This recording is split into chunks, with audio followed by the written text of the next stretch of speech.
دہشت گرد پاکستان کے دشمن، پوری قوم دہشت گردی کے خلاف ایک بیانیے پر متحد ہے۔ قومی مفادات پر آنچ نہیں آنے دی جائے گی۔ قومی سلامتی کمیٹی اجلاس سے پاکستان دشمنوں کو دو ٹوک پیغام دے دیا گیا۔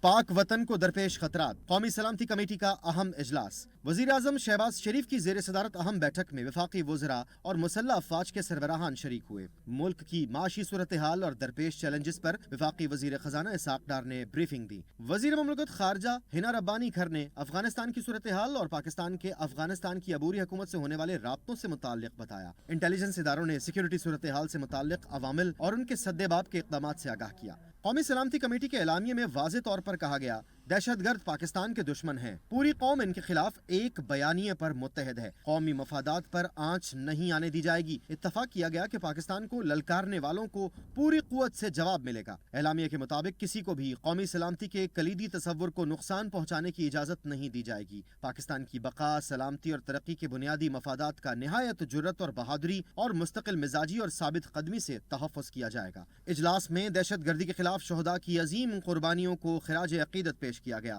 دہشت گردی کی حالیہ لہر میں شہید ہونے والوں کے لیے مغفرت کی دعا بھی کی